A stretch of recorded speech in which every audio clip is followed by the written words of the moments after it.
Happy New Year.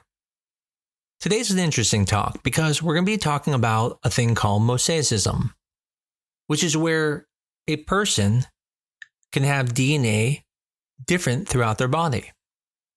And the way this can impact you when doing fertility is that you can get mosaic embryos, and then you have to decide whether you want to transfer them or not. And so today we're going to talk about mosaicism and how it can affect you. I'm Dr. Mark Amols, and this is Taco Bout Fertility Tuesday.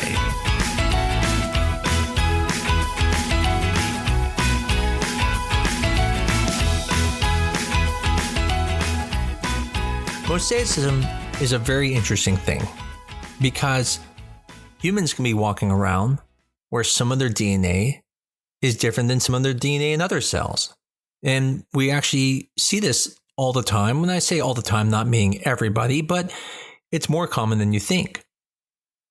Even when we check placentas, we actually find that 2% of them have mosaicism, meaning the DNA they're seeing at the placenta is different than the baby.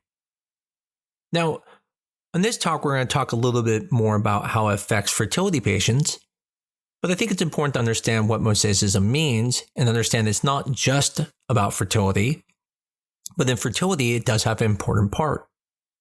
So the simple definition of mosaicism is describing a condition in which cells within the same person have different genetic makeup. Now, in nature, the way this can happen is there can be a mutation in a gene during the early stages of development, and then that leads to cells being created when they're dividing into a different genetic makeup.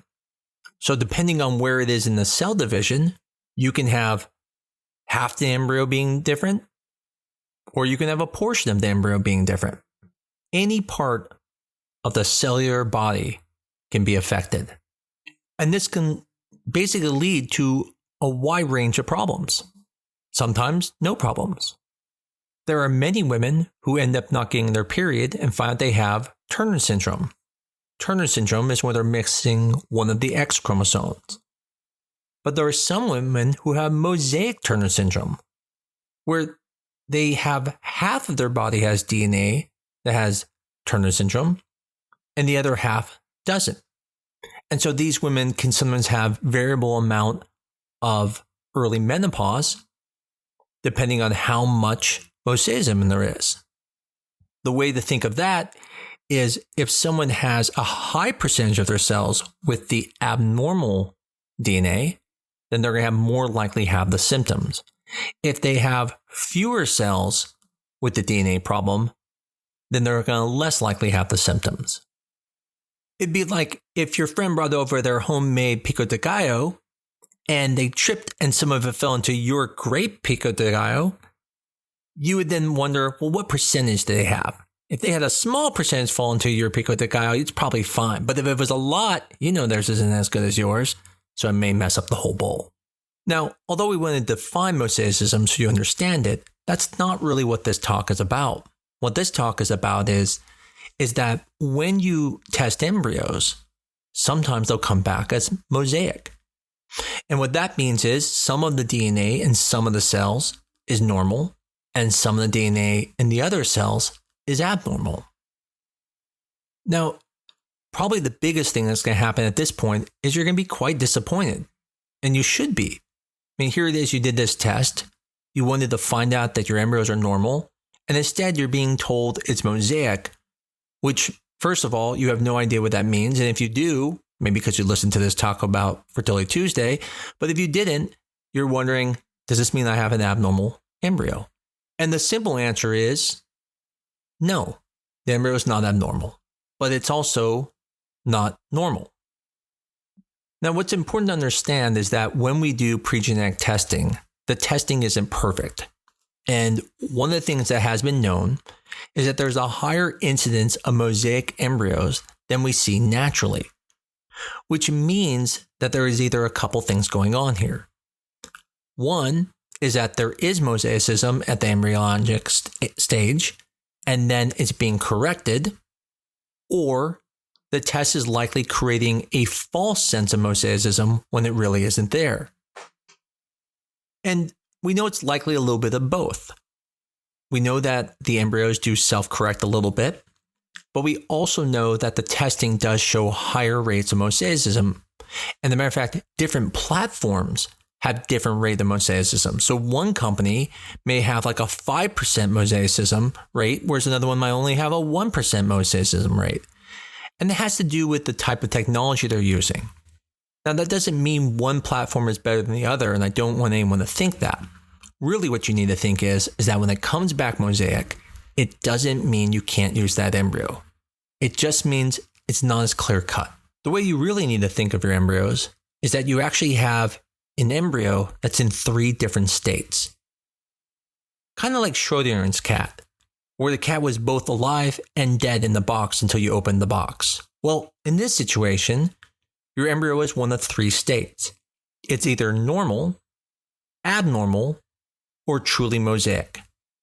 Now, when I say truly mosaic, what I'm saying is that the embryo actually has half the DNA normal and half the DNA abnormal. When I say normal, I'm saying the embryo is normal, but there's some abnormal cells that were picked up in the biopsy. And then in the last stage, the embryo is actually abnormal with some normal cells that got picked up in the biopsy, but predominantly the embryo is abnormal. So why can't we figure this out? Well, the problem is you're just taking a few cells from the embryo. So we don't actually know if that set of cells represents an entire embryo or if we just happen to pick up some erroneous cells. Let's imagine someone bought you a pizza and you wanted pepperoni pizza, but you've never had this type before. So you said, do me a favor. Can you just take off a small little square from the pizza and just bring it to me? I just want to try it first. And then you get the pizza and you find an anchovy on it. I honestly still don't understand why anyone puts anchovies on a pizza. Now, you can't see the rest of the pizza. You have no idea. Was this just some outlier where an anchovy fell from the sky and landed on your pizza? Or does your pizza actually have anchovies on it? So you say to your friend, do me a favor. Can you get me 3 more small squares from the pizza? And now these 3 squares are completely normal with pepperoni and no anchovies on it. This is essentially an embryo biopsy. You're taking some cells that are supposed to represent the embryo from the placenta and then are determining whether those cells are all congruent. But sometimes they don't come back congruent, just like the pizza didn't, and you have to wonder, okay, what's the scenario here? Do I have a normal pizza that just happens to have an anchovy on there? Or does this pizza have anchovies everywhere, but I just happen to get slices that were mainly from normal places? So now I have to think of my pizza as 3 types of pizzas.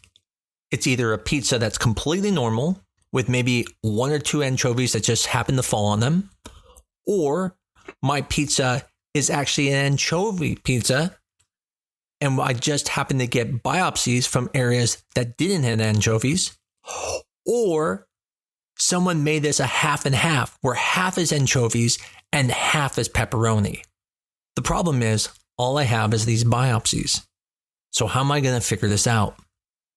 The answer is, I can't until I open the box and look at the pizza, which would be the equivalent of getting pregnant and then testing the embryo or the baby. The point is, the sample cannot be determined completely, and so you have to assume the embryo has 3 states. The embryo is either a normal embryo with some abnormal cells that were going to be removed eventually by the embryo, and then that pregnancy would go on to be successful. It could be an abnormal embryo would happen to have a few normal cells, and in that situation, the embryo likely won't work and will end in a miscarriage or just not work at all. Or the third situation is it is a true mosaic embryo, which either won't work, end in a miscarriage, or could potentially be born. So what do? What I would tell you is it's always worth keeping mosaic embryos. Now, there are some mosaic embryos I would be concerned about transferring, such as ones that have trisomy 21, trisomy 13, trisomy 18, and possibly even Turner syndrome, because those are ones that are known to make it to birth. And so you would have to take that risk of understanding you may have the child with that chromosomal problem. But in the end, mosaic embryos do have a decent chance of working. So at our clinic, we have approximately 40% chance of success with mosaic embryos. Other clinics may have higher, some may have lower. The main point here is don't discard them.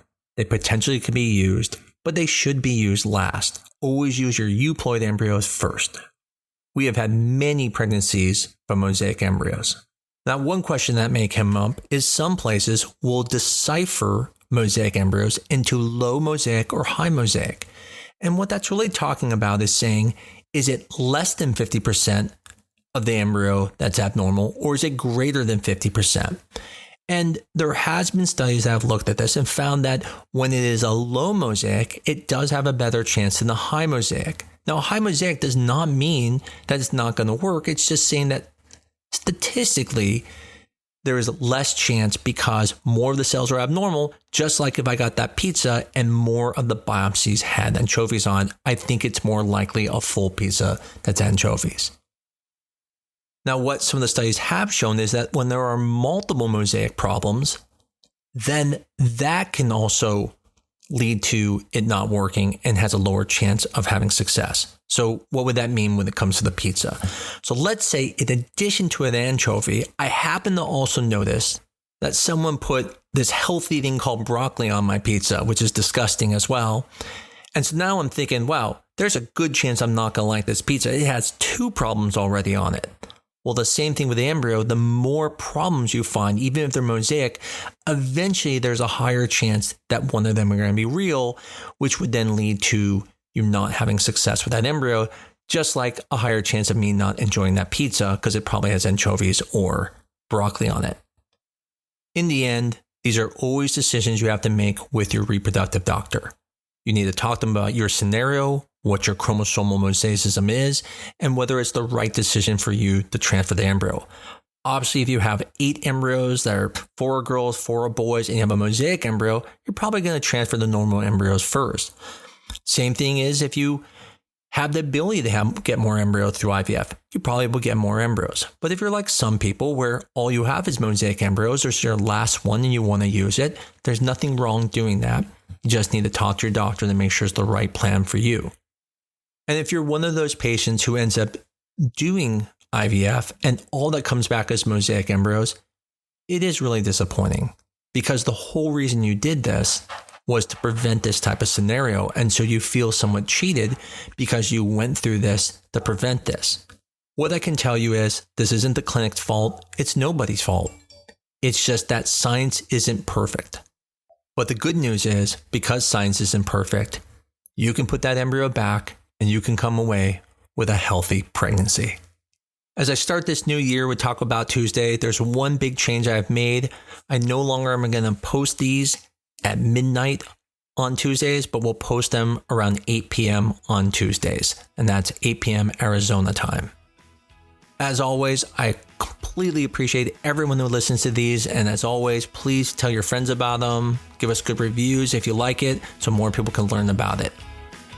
I'm still doing TikToks as well if you want to look at small videos about some of these same topics. I'm going to try to do them around the same time so that way you can look at both the TikTok and the Taco Bout Fertility podcast to hear about the subject matter. I'll talk to you next week on Taco Bout Fertility Tuesday.